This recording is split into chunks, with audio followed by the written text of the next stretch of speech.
Hey, hello everybody.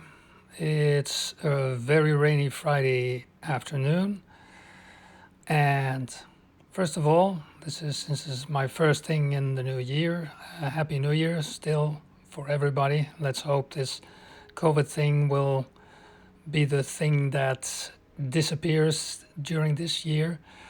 So I thought, since this is sketchbook number 30, and I just finished it with my last sketch yesterday. Let's get that one in the picture. It was this one. So I finished sketchbook number 30, and I thought it might be a good idea to just browse through a couple of them. I learned a couple of things during this sketchbook, and one of them which I have further investigated more in is, and you can see that in this one a lot, is blending. I hadn't done that much, at least, but since these buildings lend themselves very much to looking into that with all the rusty panels, that's something that grew out organically, and you can see that here. And the blending part in this case just consists of basically wetting the paper with a very, very, very light color, because markers are always from light to dark. In some exceptions, you can go back, but it can turn out messy and it's not really that predictable. I do that sometimes, but usually the best way to proceed is from light to dark. So in this case, start off with a very, very, very light color. I used a Copic, a very pale light yellow as a base, and also a Copic 00 warm gray. And on top of that, I started with colors like Winsor Newtons, in this case a pastel blue, and also a Winsor and Newton. Let's see, still again pastel, in this case pastel beige. These pastel colors, apart from what the name suggests, at least for me, usually in the past it suggested for me like very dreamy kind of stuff. The pastel colors tending to be like grayish, subdued colors, which lend themselves much more for adding some really building up some great art and building up some great colors. You see a lot of color here, and but here in this part you can see that it's basically all these very subdued colors, and they flow into each other because I really made the paper very wet. You can without a doubt see that on the back of the paper, which is totally bled through, which brings me once again to bleed papers. I always have bleed papers between my current artwork and the blank page. There's no blank page in this one because the sketchbook is full. But always do that, because you are going right through it, and especially if you go with these blending techniques and this almost wet in wet, you will go through it. But then you can see here I dipped, I actually I dashed, like made simple dips with my pen, and since the surface is very wet, you can it bleeds out, and it bleeds out very diffusely and very nicely. So, and as the more times you dip onto a certain point, the darker that will get. So that can give you some very nice and flow into each other like colors. And especially with the Japanese houses, I experimented a lot with that, and you can see that in this one, and in a couple of more. There will be lots more, actually. This one was one where I experimented with a base of the photograph, and on top of that, because the photograph was without the water tower, and it was it was adjacent to another building. But when I had it up to this point, I thought, well, I would love to have like a little water tower on top of it. So I just made that up and added it to it. Here again, you see these blending effects, and where the bluish green tints really play well with the rusty reds. And here again, started from very, very light and then slowly going to dark. And here you can see one brush mark will probably be like a cool 6 or a cool 5, cool gray 6 or cool gray 5 from Copic, which lays a transparent hard edge over it so that you can see this kind of a cast shadow effect of the roof there. Let's see if I scroll back and have some questions, because feel free if you have any questions. I will look through it and try to answer them.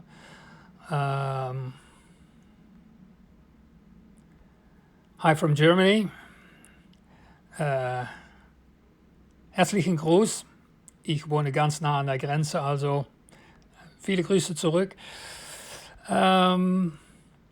Yeah, feel free if you have any questions. I'll browse through it and try to answer them. And unless I see any questions, I will just page through this.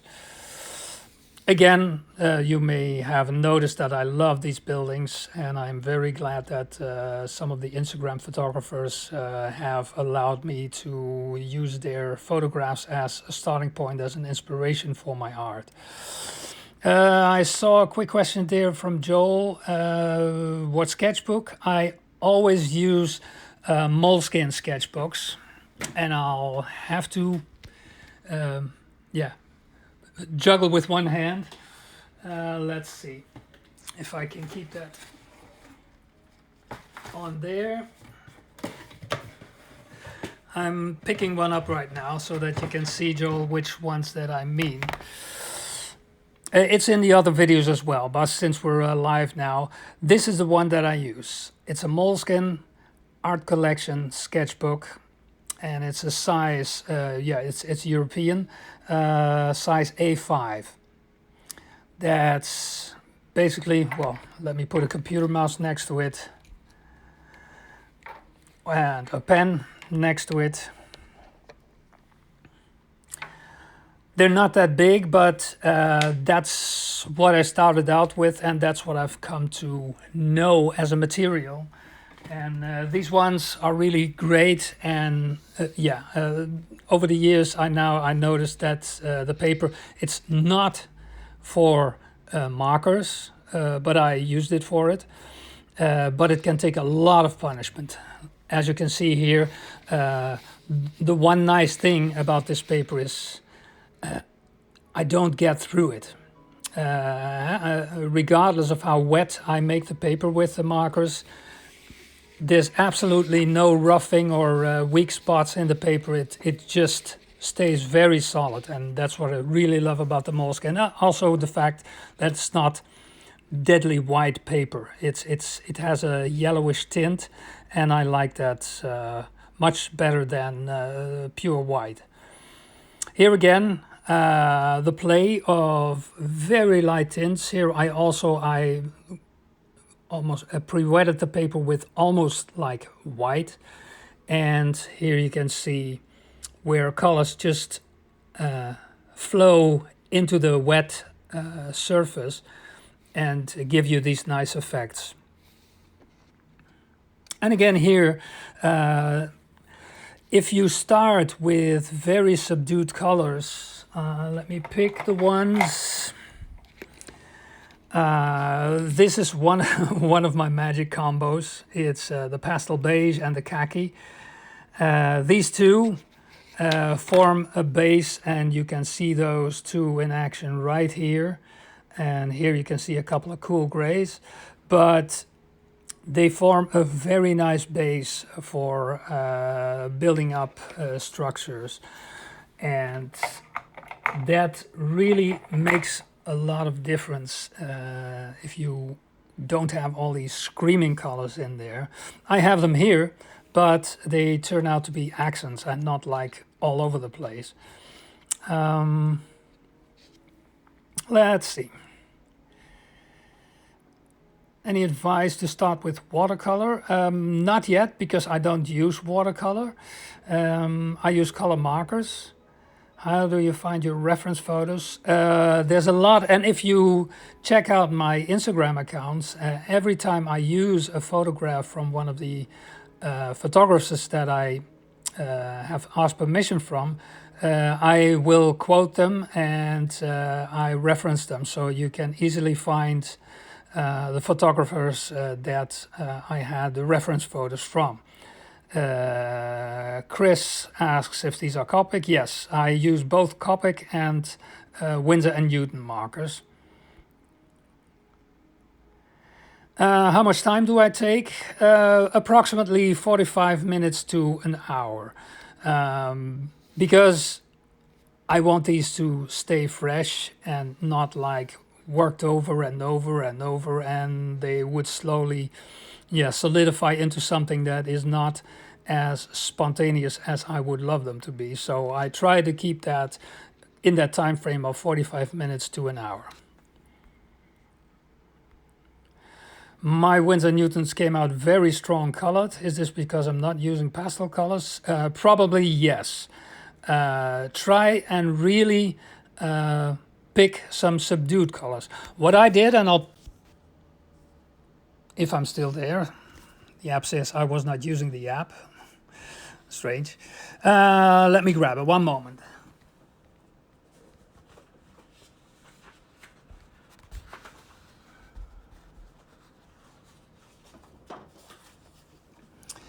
What I do is there's a reference sheet on the internet which is totally black and white. What I did, I also have, and then you can see the difference between the A5 format and the A4 format, which is basically twice the size of this one. Let me stand up. So basically, two of these fit into one of these if you put them next to each other. I printed it out on an A4 sized sketchbook, which I also have. So I have the exact paper, and I asked my local art supply shop if they would like to color all these chips in with the color of that certain number. So they did that. That was very friendly of them.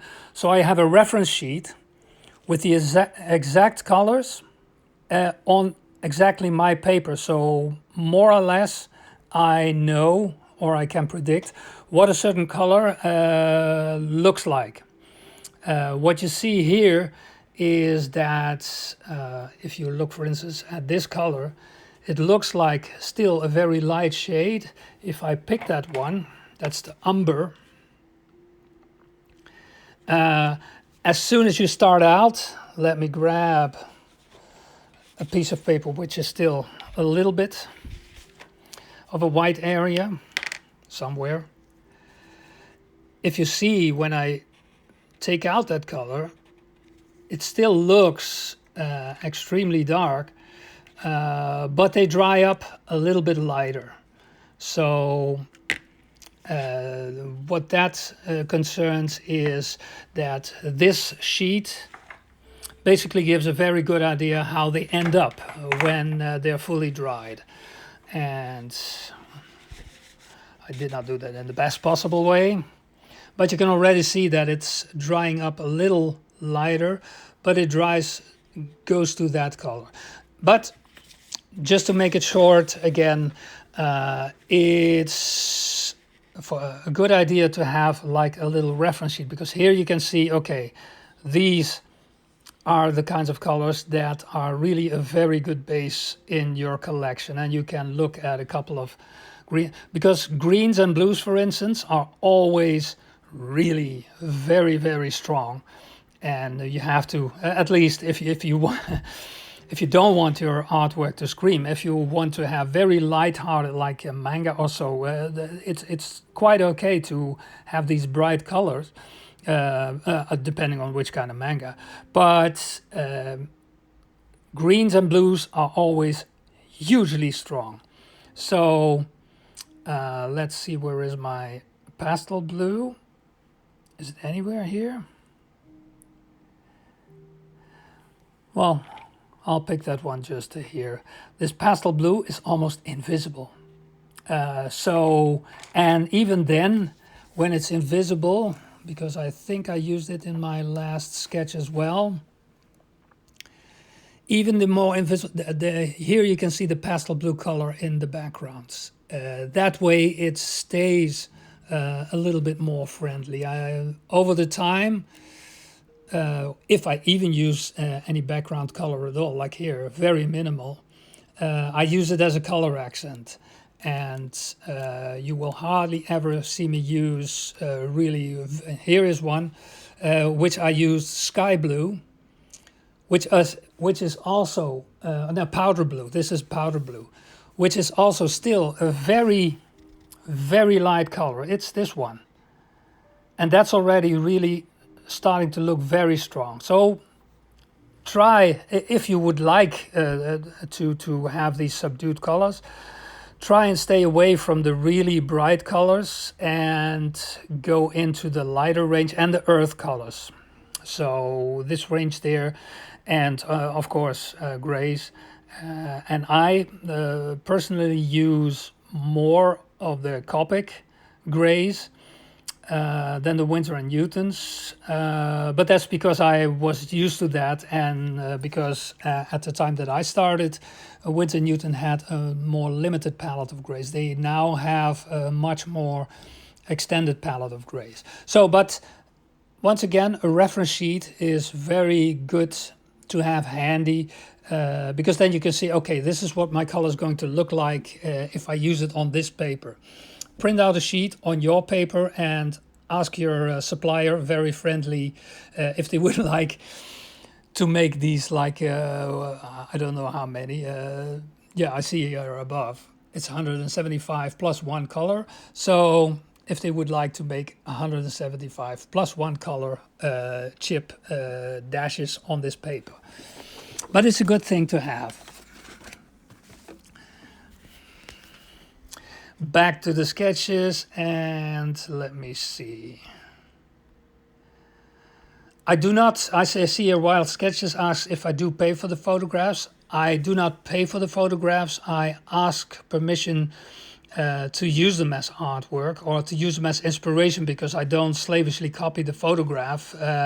For me, it's like I am intrigued by buildings. And if I see something that sparks my interest, I would like to make an interpretation of that. So I don't slavishly copy the photo, because that would not be fun at all to do. Question is, which part do you start to draw?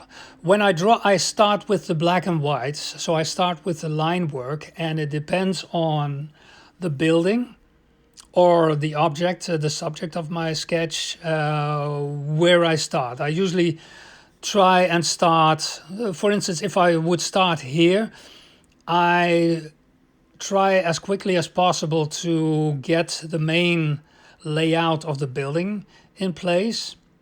And from there, if I have landmarks, I can start to fill in the rest.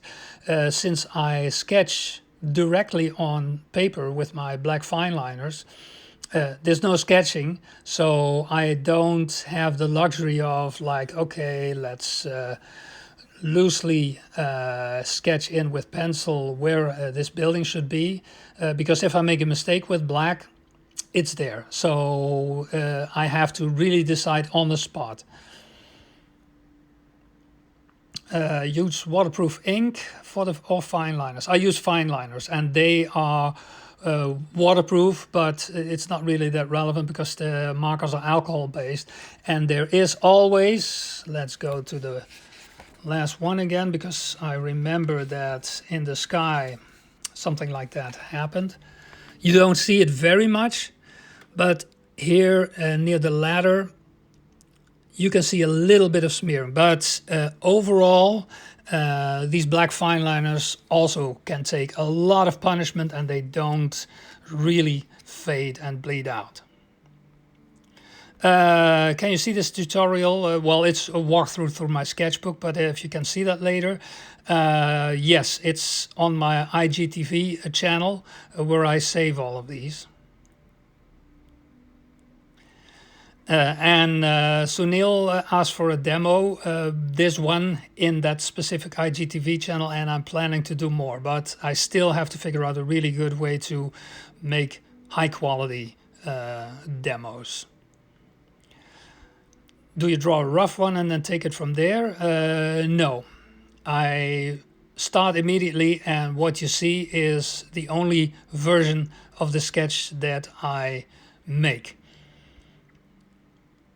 And I do the black pen. Somebody asked if I do the black pen before. Yes, I do the black pen before the color. If that sketchbook would be suitable for watercolor, Suzanne asks. I'm not sure. It can take a lot of punishment, but I don't know if it's absorbent enough for watercolor. So I wouldn't know. I haven't tried this with watercolor. It's a mixed media kind of paper, so I would expect it that it'd be able to take a lot of punishment, but I wouldn't. I cannot tell you for sure.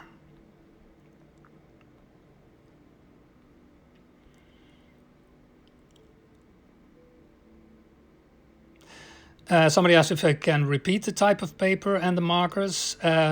Check with the IGTV channel because there you can see it. But it's moleskin paper and Winsor & Newton and Copic markers. Thanks, Chris. Luis. No, Chris. Sorry, Chris. Thanks, Chris, for putting it in there.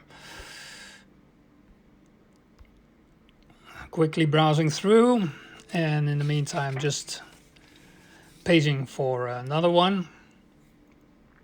Would you advise against using markers on watercolor paper? I don't, Sketchpad on tour, I don't advise against it, but on the other hand, be advised, any paper that's not marker paper, including the moleskin paper, is very absorbent. So your markers will dry out or will get worn out pretty quickly, and I think especially for water, because this is still a very smooth surface, so I can glide over it with my marker and it's a full line. If you do that on watercolor paper, I can imagine that you would get a very coarse, rough, more like a pastel on a rough paper kind of line. So there would be a lot of interruptions in the line. And I'm not sure if I want that. For some cases, when I have a dried out marker, I use that as an effect, sparingly, because it quickly goes very ugly. But you should try. Give it a try on a piece of watercolor paper and just put a couple of lines on it with your marker and see if you like it. It all depends on what you like and not what I think should be right, because that's all very personal, and things that I don't like somebody else might love. So always try. Some tips to draw like that. Do it a lot.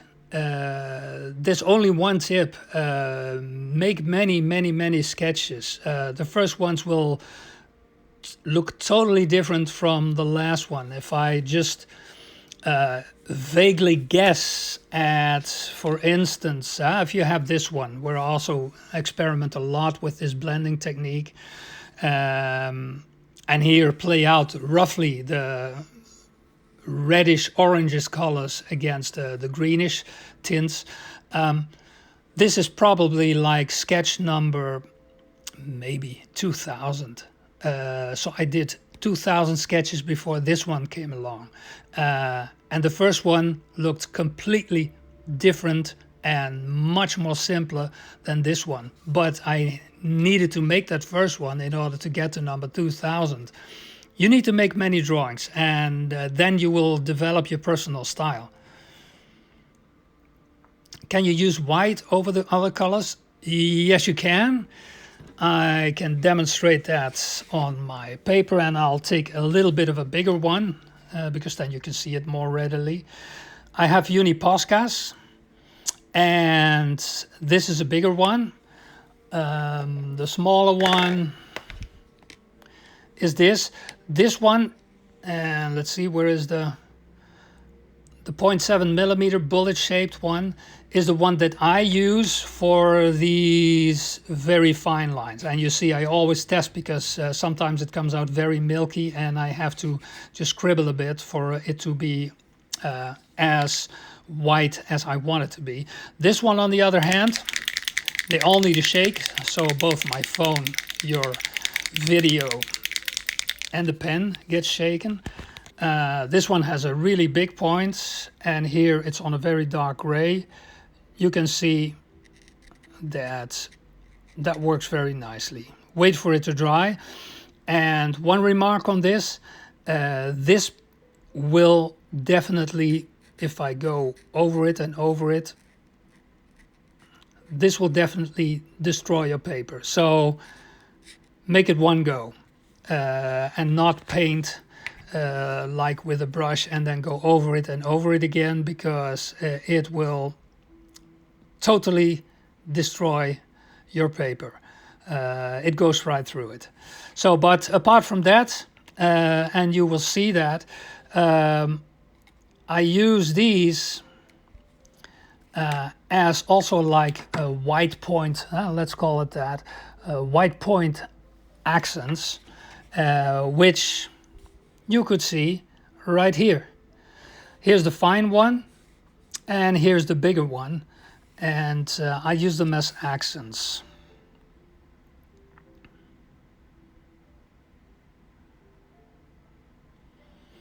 Oleg, you draw for 7 years. That's a good thing, but it's not like how long you have been sketching or drawing, but how many. There was one really good urban sketcher called James Richards, and he in his book said, don't specifically strive for quality. I'm paraphrasing here, but he said, try and be prolific, and prolific means make many drawings. The volume counts, because that's where you exercise your hand skills, your motor skills, where you can exercise the way you look, the way you translate what you see onto paper, the way you know or you get to know your materials. Which sheet do you use, the quality of it? Check back, it's the Moleskine paper. Do you have another account, or do you draw other stuff too? I have one which is called Ride Sketcher. I have a couple about Ride Sketcher. In this technique I sketch motors, and I should do that much more, but somehow it faded away a little over the last couple of months, but I want to pick that up again. But it's a Ride Sketcher.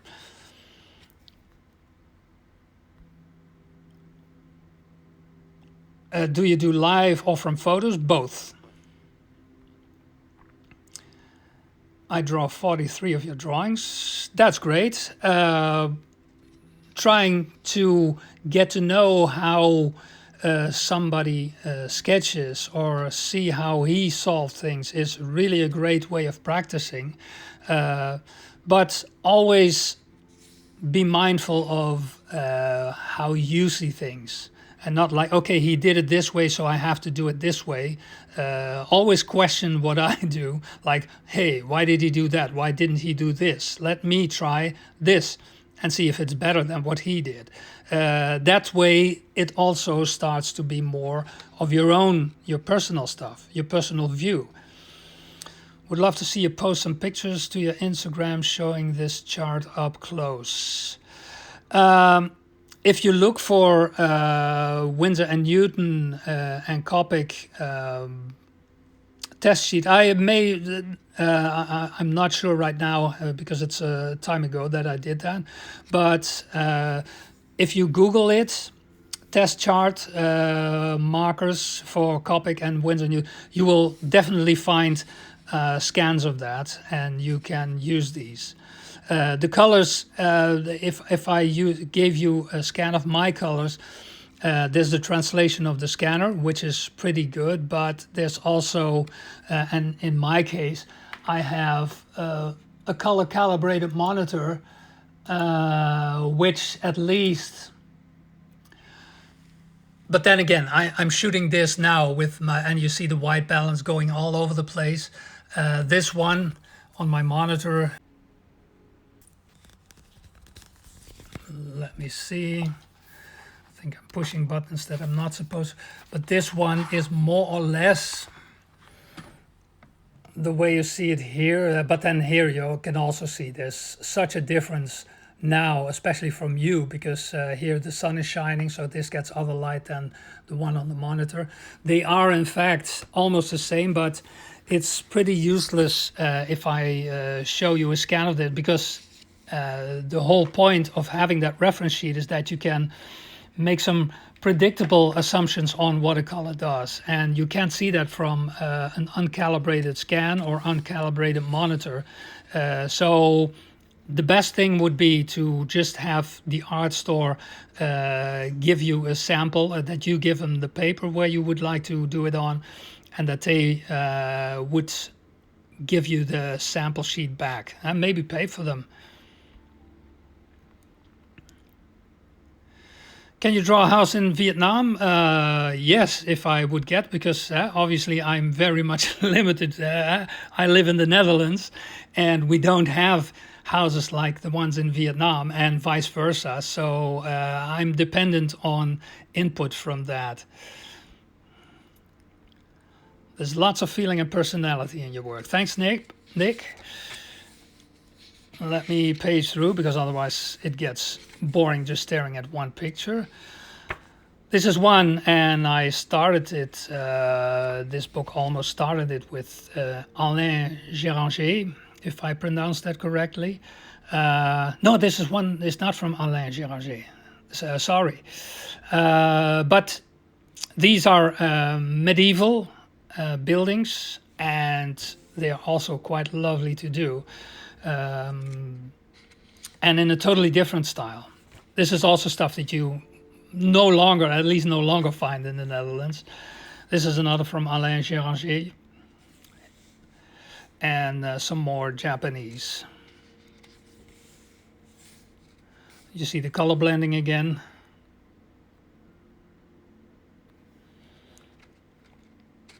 What is the benefit of using the pens over paint?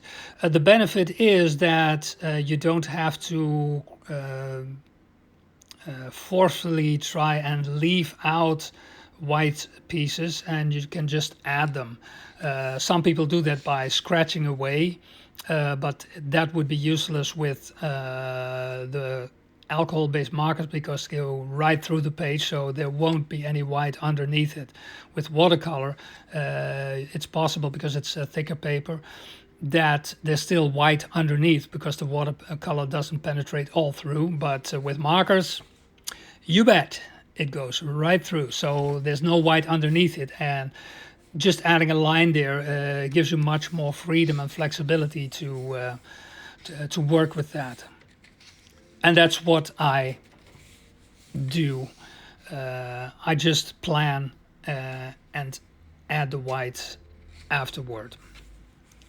It would be very forced if I try to sit. I leave lots of white spaces in between, or light spaces, I should say, in between, because that keeps the sketches also, gives them their spontaneous or sketch-like quality that you don't like. I don't like to fill in everything exactly the way I sketch it.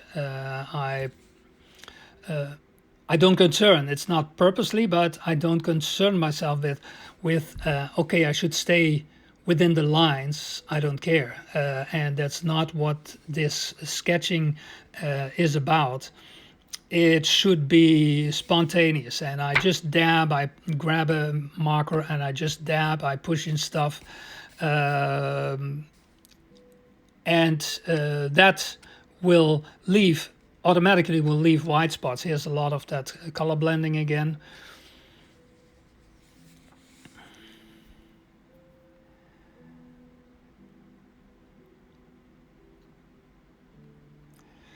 Let's see. Show my brush collection. Well, some of them, because I have a lot. Here's some. And here you can see also the fine liners. I have several because you always run out when you don't have any colors. And here in Holland now all shops are closed, all except supermarkets, and they don't carry these. So I have to at least be sure that I can keep on sketching. Otherwise I can't do a sketch every day. Here are some, and here you can also see these fine liners. I have an arsenal. Some of them are worn out, but I can use them as well. Here's a couple, and this is my most used stack, which has a complete set of grays, warm grays, a complete set of more neutral grays, and a complete set of cool grays. And they go all the way to almost fully black. That's Copics.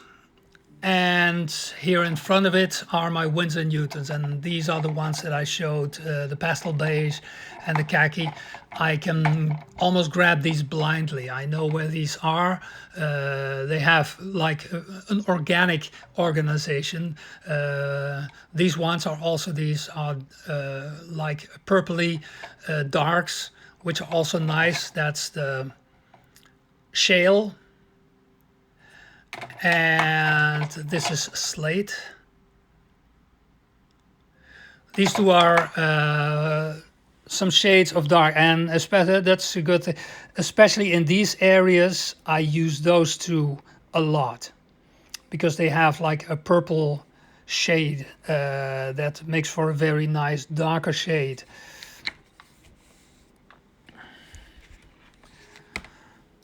And here you see that color come through as well, these purples.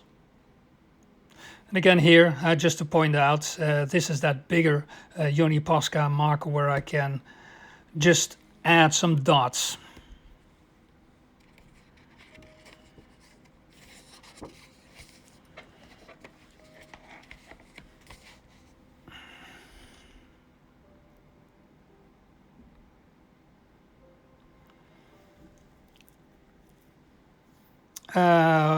Robert Goudapel asks if I have advice on how to keep motivated to post every day. I just, for me, that's simple. I'm a very strict guy, and if I decide to post every day, I will post every day. And sometimes I don't like the drawing that I make a lot, and sometimes I think like, oh, this one people will probably not like it, but since I made that commitment to post every day, it's simple.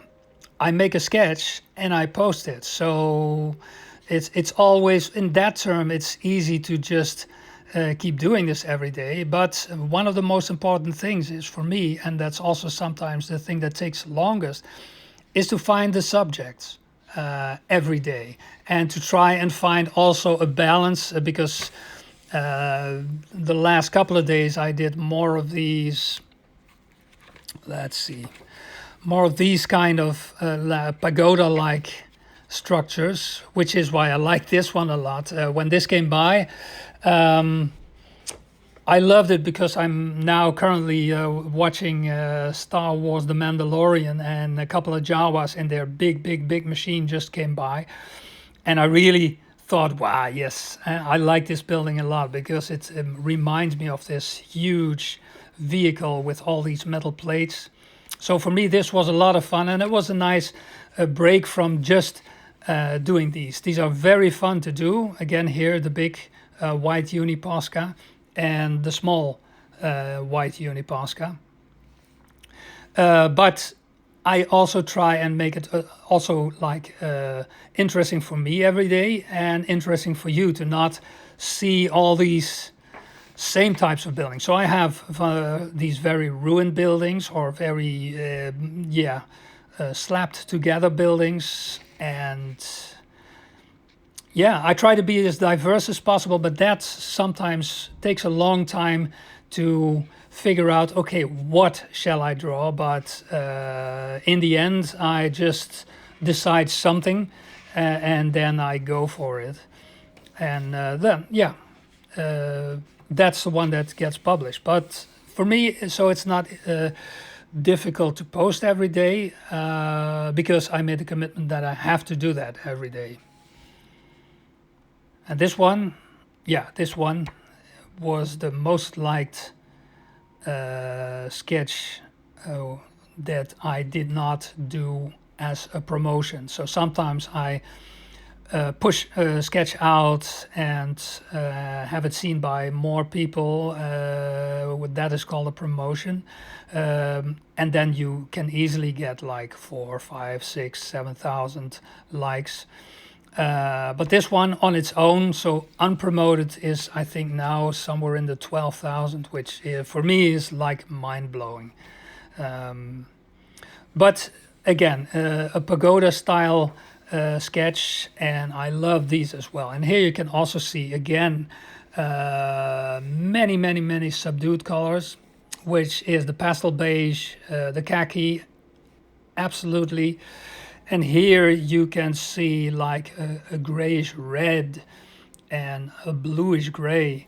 And the grayish red in this case is a Copic, which has the totally not intuitive name of Lipstick Natural.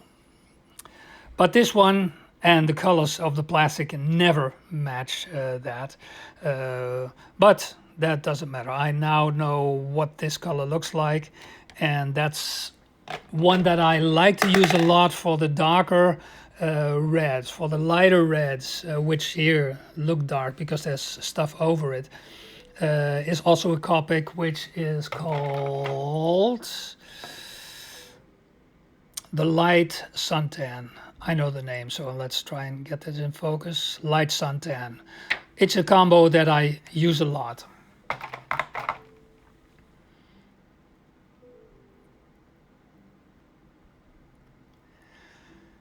Size of nips for the fine liners. Faber-Castell, they don't use, yeah, they do. I use 0.01, no, 0.1. So that's the XS. XS is the one that I use to sketch. And for accents, I use, let me see. So you can, let me try and point out. Here you can see the XS, which are the horizontal lines. And I use an S, and that's, I think, 0.5. Is it? I see here they don't have the, but it's an S. I use that for the thicker lines as accents, because that's something from a drawing technique, from technical drawing. And technical drawing used to have like thicker outlines and thinner inlines.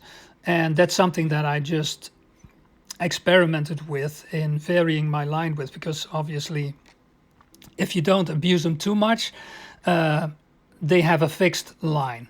And you have to vary the line by using a variation of fine liners. So in this case for me it's XS and an S. We already had that one. Let's see. I like these two.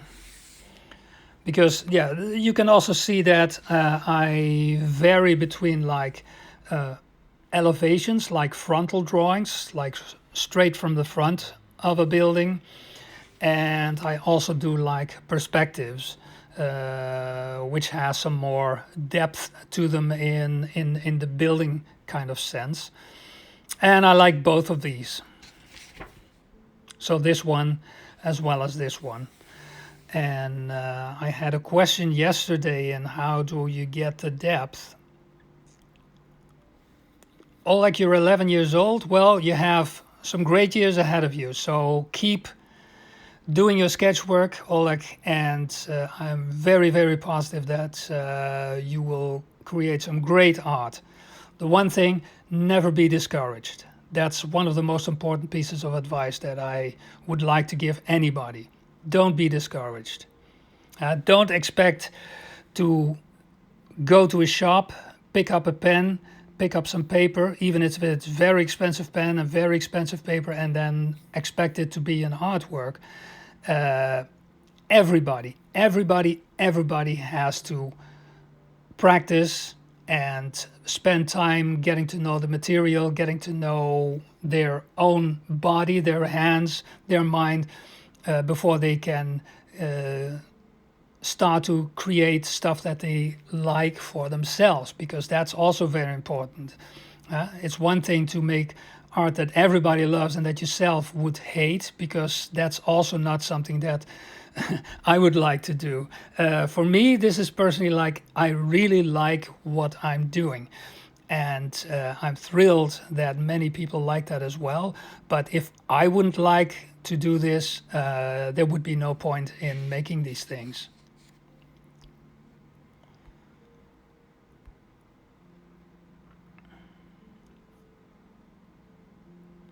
Should I worry about not being able to draw from imagination?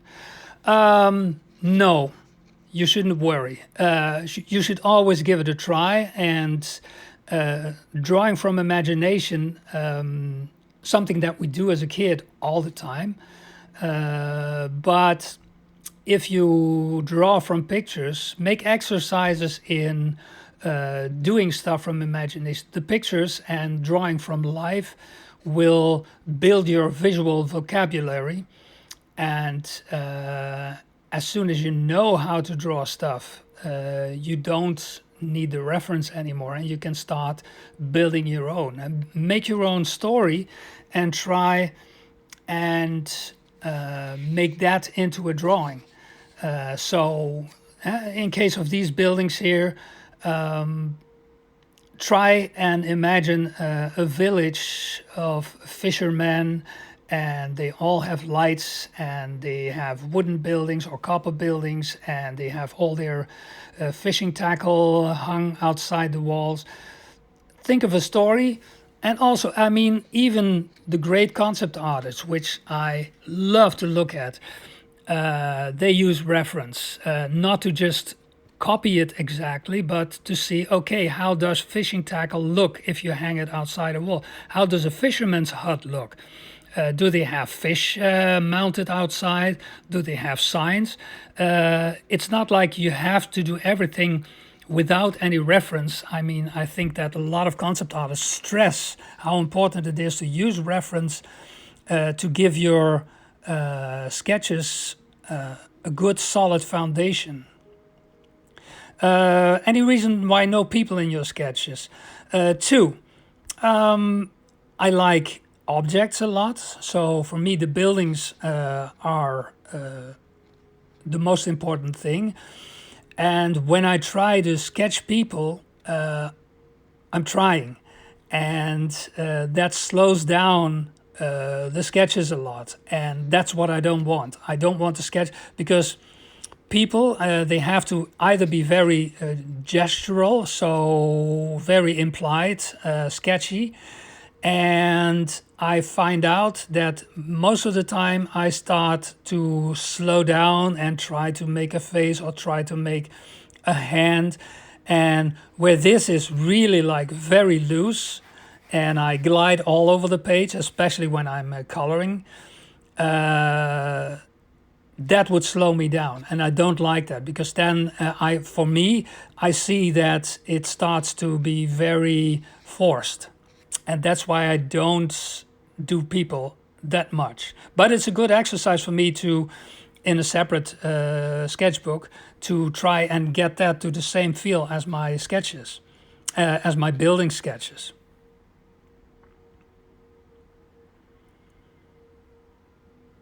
Okay, let's browse a little through and then I will hopefully save this one and make it available in my IGTV channel.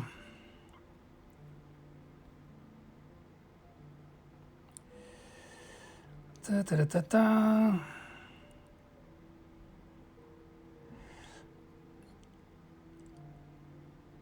Ja, Nederlanders kunnen Afrikaans ook verstaan. Probably because we have a shared past and the languages are more or less related. Okay, Oleg, good luck and keep me posted. Tag me and I will look through your sketches.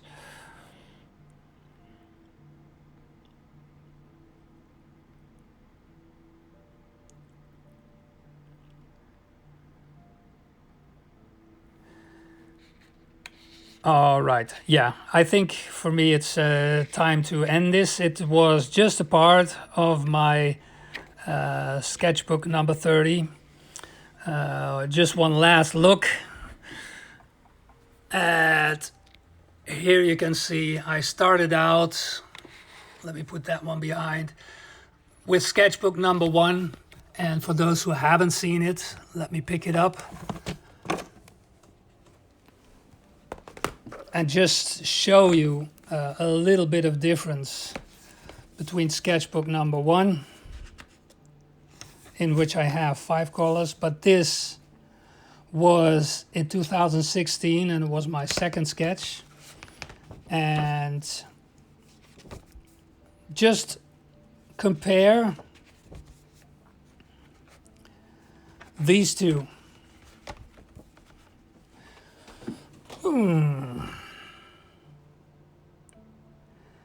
The only difference is time, and keep sketching, keep making new sketches, and you will start to see, okay, this didn't work, I should try this. Hey, this is something that I like. It's a process. It's not like something you can buy and just do. It's a process.